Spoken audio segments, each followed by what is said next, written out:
Hola a todos, como ya saben, vamos a comenzar la unidad final, así que les doy la bienvenida en esta nueva clase de comprensión histórica del presente. El objetivo del día de hoy es reflexionar sobre algunos conceptos que son muy relevantes para esta última unidad, que son los conceptos de historia e historia reciente.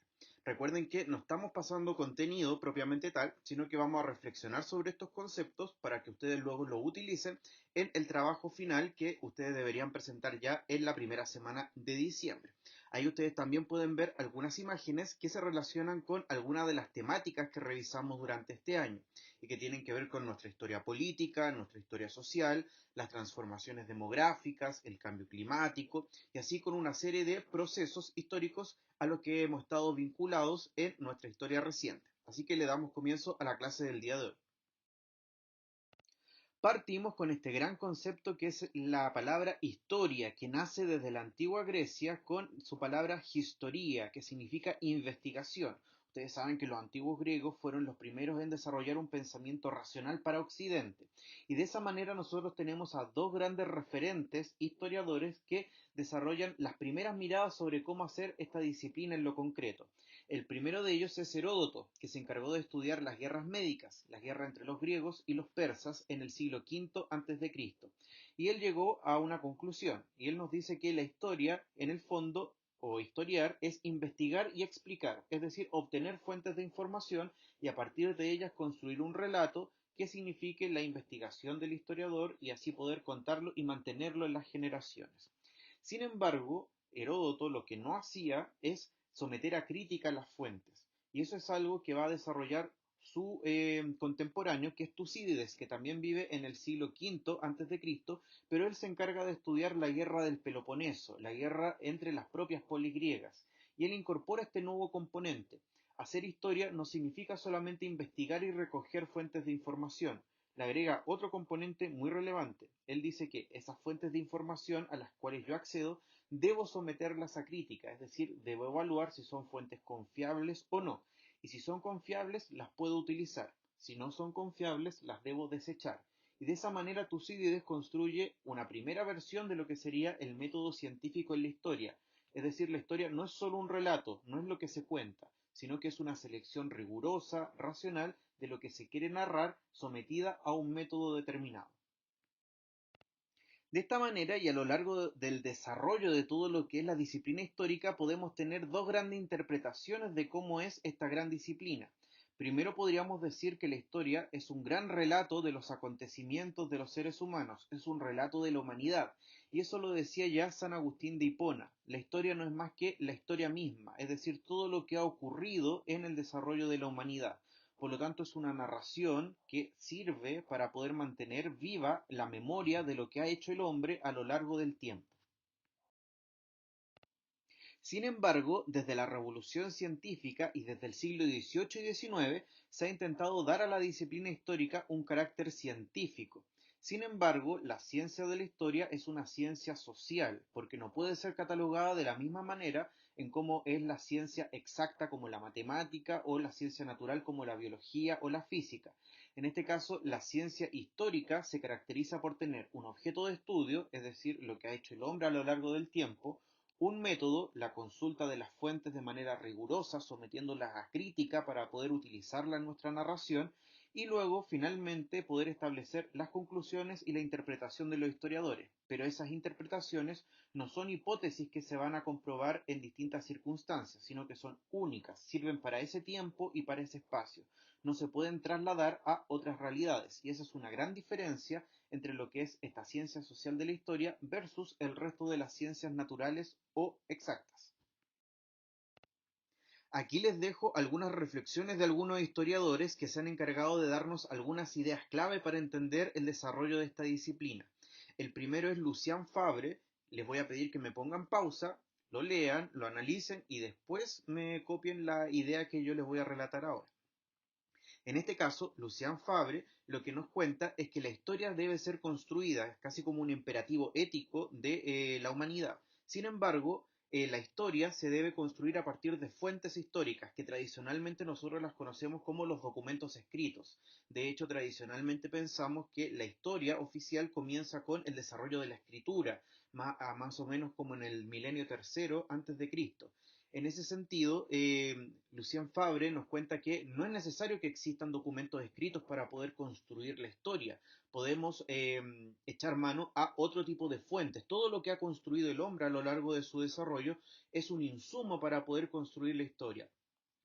Todos sus vestigios, sus fuentes materiales, las construcciones, el vestuario, sus armas, todo lo que pueda representar una fuente material, una fuente visual, una fuente iconográfica, una fuente arquitectónica, todo lo que ha construido el ser humano sirve para construir el relato histórico y no es necesario simplemente el documento escrito. Por lo tanto, lo más destacable que nos dice Lucien Fabre es que la fuente para construir la historia no es solo lo escrito, sino que hay múltiples y todos los vestigios del hombre nos sirven para eso. Aquí hay otra reflexión de otro historiador que es Mark Bloch. En este caso hagan lo mismo, pónganme pausa y luego redacten lo que yo les pueda comentar al respecto. En este caso, Mark Bloch nos cuenta una idea muy interesante. Él nos dice que tradicionalmente conocemos la historia a través de su producto terminado, es decir, la narración ya lista. De hecho, la asignatura de historia, los libros de historia nos cuentan la historia propiamente tal ya construida, como un producto terminado, como un proceso culminado.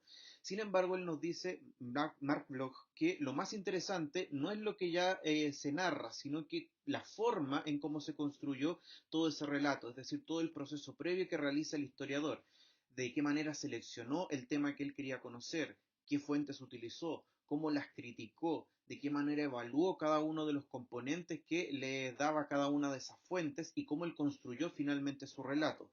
Y Mark Bloch nos dice que en el fondo lo que deberíamos estudiar no es la historia en sí misma, sino que la forma en cómo se construye, porque a partir de ella podríamos obtener un ejercicio que sería mucho más entretenido, entre comillas, pero también mucho más valioso intelectualmente que simplemente ver la historia oficial que se narra ya lista en un libro. Y esta última reflexión es de Robert Collingwood. Léanla y revisen cuál es su idea principal. En este caso, Robert Collingwood compara el trabajo de un historiador con la de un meteorólogo, y claramente las diferencias son muy palpables. El meteorólogo se dedica a una ciencia natural, por lo tanto todo lo que él estudie y las hipótesis que pueda generar a partir de ese estudio pueden cumplirse y pueden reiterarse al estudiar fenómenos que son similares, por ejemplo un ciclón. Sin embargo, el historiador no puede hacer lo mismo. Si está estudiando, por ejemplo, una guerra como la Guerra de los 100 años, eso no significa que las conclusiones que vaya a obtener a partir de esa guerra vayan a ser trasladables a cualquier otra guerra que sucede en cualquier otra cultura o en cualquier contexto histórico. Por lo tanto, la historia tiene su propia subjetividad, tiene su propia característica inherente de ser una ciencia social. Las conclusiones son muy específicas al tiempo y al espacio determinado en el cual se circunscriben. En este caso, son muy diferentes a las de cualquier otra ciencia natural y eso es lo que destaca Robert Collingwood.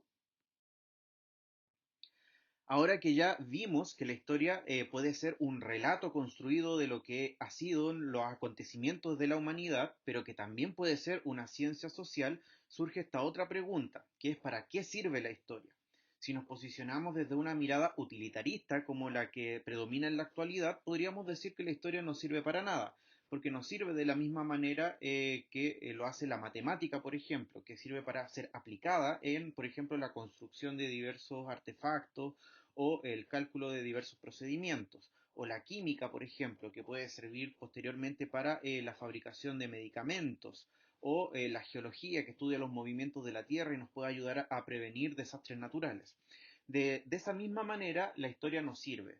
Si nos posicionamos desde esa mirada, tenemos que irnos hacia otro paradigma y que tiene que ver con el desarrollo de competencias mentales, de competencias intelectuales. En ese sentido, la historia tiene un componente social y un componente de habilidades que desarrollan los seres humanos que es muy relevante y los vamos a revisar a continuación.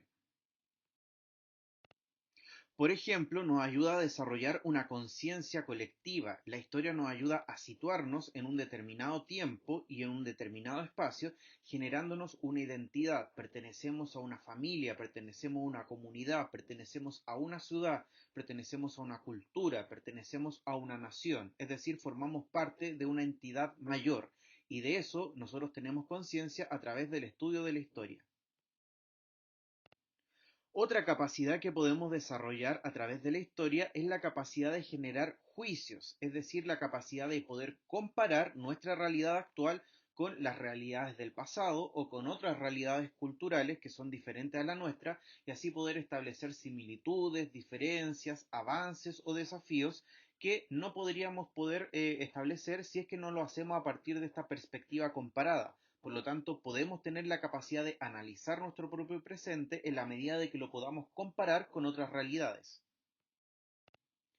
Otra característica que podemos adquirir a través de la historia es la capacidad de análisis, porque a través de la historia no simplemente obtenemos un relato como algo total, sino que lo podemos descomponer en distintas aristas. En este caso podemos ver que la historia, nuestra realidad social, es una complejidad tremenda, porque podemos establecer múltiples causas de un determinado proceso histórico, múltiples consecuencias e impacto en distintas dimensiones de la realidad. Todo lo que ocurre tiene impacto en lo económico, en lo político, en lo social, en lo cultural, en lo medioambiental y así con todo el resto de las dimensiones de la realidad.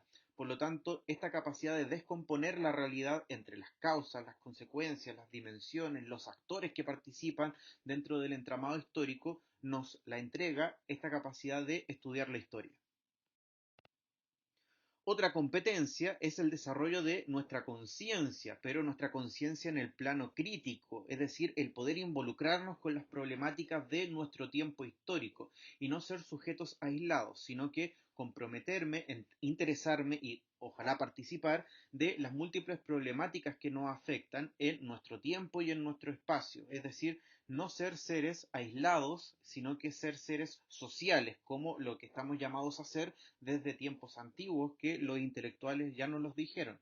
Los seres humanos somos seres racionales, pero también somos seres sociales. Y ya lo decía Aristóteles en la antigua Grecia. Y otra competencia que nos entrega la historia es la capacidad de reconocer la diversidad cultural a través de la empatía cultural y a través de la empatía histórica. Poder conocer otras realidades, otras maneras de pensar que ocurrieron en el pasado o que ocurren en otros contextos culturales, nos puede abrir la mente a ser más tolerantes con la diversidad. Y en ese sentido, esa es una característica muy importante que debemos desarrollar todos, sobre todo en este siglo XXI, marcado por la globalización, donde todos debemos compartir con la diversidad en el mundo. Así que si les preguntan para qué sirve la historia, la respuesta correcta sería la historia no sirve para nada. Pero, coma, ustedes deberían dar vuelta a la pregunta, no sirve para nada desde el paradigma utilitarista. Sin embargo, si nos vamos hacia las competencias mentales o hacia el desarrollo de habilidades, la historia sirve para mucho, para desarrollar todas estas competencias que revisamos anteriormente. Sin embargo, también sirve para un elemento final, y es que la historia es la madre de todas las ciencias sociales, puesto que a partir de sus conocimientos se nutren otras ciencias que estudian las dinámicas de la sociedad, como por ejemplo la política, la economía, la geografía, la sociología, la antropología, y todas ellas estudian a la sociedad, pero solamente pueden hacerlo a partir de los conocimientos que ya ha construido previamente la historia. Por lo tanto, la historia es un insumo para el estudio de todas estas disciplinas que intentan resolver problemáticas del presente. Y a propósito de eso, un segundo tema problemático sería cómo definimos la historia reciente, cómo se estudia desde la historia los acontecimientos que ya no son totalmente del pasado, sino que todavía están ocurriendo en la actualidad. Y a esos acontecimientos, procesos, los vamos a conocer como historia reciente, que es un concepto tremendamente difícil de definir y que lo vamos a revisar a partir de algunas lecturas que yo les voy a dejar, pero que vamos a desentrañar una de ellas para que veamos algunas características de este concepto. Dentro de las características más relevantes que nos cuenta la autora Eugenia Allier, se puede resumir en lo fundamental y que es el vínculo entre el historiador y el proceso histórico que él está estudiando. Debe existir una cercanía directa entre ambos componentes para que podamos hablar de historia reciente. Por ejemplo, ya nos habla acerca de que el historiador no debe tener una distancia mayor a 3 generaciones frente al proceso histórico que está estudiando, porque de esa manera él puede acceder a testigos y actores de manera directa de ese proceso histórico y así obtener fuentes de información confiables. Puede también tener la ventaja de poder haber experimentado algunas de las consecuencias o de las causas de el acontecimiento o proceso histórico que él está investigando y tener así de esa manera un mayor vínculo y de mayor capacidad de poder cuestionar las fuentes de información, a los testigos, a los actores y de poder analizar de manera mucho más directa el acontecimiento a investigar. Por lo tanto, estos datos que nos cuenta Eugenia Lier son fundamentales, pero es una mirada algo simple de lo que es el concepto de historia reciente. Por eso ustedes lo van a contrastar con el resto de los autores. De acuerdo a esta definición de Eugenia Allier, lo más relevante es la cercanía del historiador con el proceso histórico, y eso nos puede parecer tremendamente angustiante porque uno, como ser humano, uno más dentro de este mundo, se siente muy lejano dentro de los grandes procesos históricos que ocurren en nuestra realidad. Sin embargo, nos podemos dar cuenta que, a pesar de que nuestra relación pueda ser muy local, muy específica, de todas maneras estamos insertos dentro del entramado de la historia. Y de hecho vamos a hacer el siguiente ejercicio. Yo lo voy a hacer con mi ejemplo claramente, pero la idea es que ustedes lo repliquen en su casa, ¿ya? Cada uno va a seleccionar algún elemento de su biografía que lo vincula con un acontecimiento histórico mayor. Y vamos a revisar cómo, desde nuestra humildad de nuestra existencia histórica, podemos de todas maneras vincularnos con estos grandes procesos que ocurren a nivel mundial. En este caso, yo seleccioné mi foto, pero en este caso es un retrato que elaboró un exalumno, Brian Matamoros, que ahora está estudiando arte, creo, y que me regaló este hermoso retrato de mí mismo, para que lo ponga ahí en el centro de mi biografía. Y revisemos. Por ejemplo, yo nací en diciembre de 1988 con la llegada de la democracia, 2 meses después del plebiscito de octubre de 1988. Y aunque claramente yo no tengo conciencia de ese acontecimiento histórico, de todas maneras puedo tener acceso a todas las personas que vivieron de manera mucho más directa todo ese proceso, sobre todo del plebiscito y del cambio de mando en el término de la dictadura y el inicio de este nuevo periodo democrático, relacionando otro aspecto de mi biografía con acontecimientos mucho más recientes, como uno que vimos en nuestra asignatura, que fue el tema del cambio climático. El pueblo originario de donde yo soy, Cabildo, está viviendo una mega sequía producto de múltiples procesos del mal uso del agua, de la sequía, que tiene que ver con el cambio climático en la actualidad, y también es un proceso con el cual puedo vincularme de manera indirecta, lógicamente, pero que también podría estudiarlo como historia reciente. Referido a las transformaciones demográficas de la población en la actualidad, también podríamos ver la evolución de mi familia, por ejemplo. Mi abuela que tuvo 9 hijos, mis tías y mi madre que tuvo tres máximo, y en este caso yo, mi hermano y mis primos que apenas tenemos uno o ninguno en este caso, y podemos ver cómo ha cambiado la tendencia en la evolución de la natalidad y en las transformaciones demográficas de la actualidad. También podría vincularme con este proceso de la globalización y cómo fue mi inserción con la tecnología. Por ejemplo, mi primer celular y mi primer computador yo lo tuve el año 2005, más o menos, y mi primer auto recién en el año 2016, que era de origen japonés y que nos habla acerca de esta internacionalización de la economía y cómo es mucho más fácil acceder a estos productos industrializados, tecnológicos, en una economía abierta como la chilena.